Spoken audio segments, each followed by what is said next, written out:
సంక్రాంతి అంటే ఆటపాటల పండుగే కాదు, ఆధ్యాత్మిక వేడుక, సంస్కృతి సంప్రదాయాల కలబోత.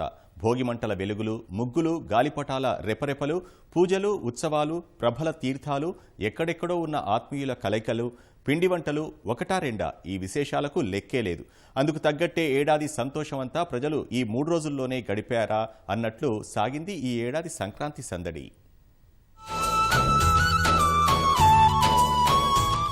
తెలుగువారి పెద్ద పండుగ సంక్రాంతి వెళ్లిపోయింది. కానీ ఏడాదంతా గుర్తుండిపోయే మధుర జ్ఞాపకాలను మాత్రం మిగిల్చిపోయింది ఈ ఏడాది సంక్రాంతి. ఊరు, వాడ, పల్లె, పట్టణం అంతా 3 రోజుల పాటు వివిధ కార్యక్రమాలతో సాగింది పండుగ.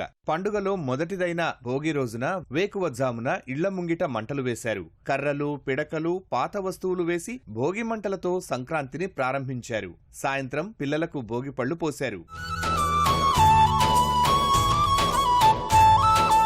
సంక్రాంతి అంటేనే ముగ్గుల పండుగ. ఈ ఏడాది పలుచోట్ల కొన్ని సంస్థలు ముగ్గుల పోటీలు నిర్వహించాయి. మహిళలకు బహుమతులను కూడా ప్రదానం చేశాయి. 3 రోజుల పాటు రంగవల్లులతో తెలుగు రాష్ట్రాల్లో నేలతల్లి కొత్త అందాలను సంతరించుకుంది.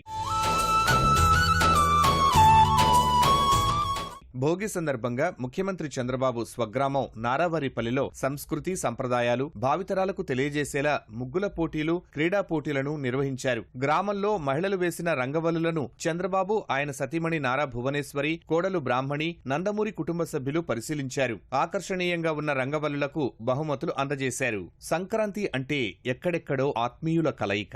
ఉద్యోగ వ్యాపారాల రీత్యా దేశ విదేశాల్లో ఉన్న తెలుగు ప్రజలు సంక్రాంతి సందర్భంగా సొంత ఊళ్లకు చేరుకున్నారు.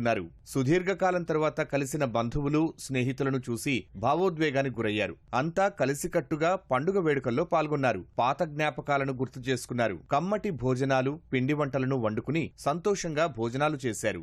ఏలూరు జిల్లా జంగారెడ్డిగూడెం పట్టణానికి చెందిన వెంకటేశ్వరరావు తమ ఇంటికి వచ్చిన కొత్త అల్లుడికి 452 రకాల వంటకాలతో విందు ఏర్పాటు చేశారు.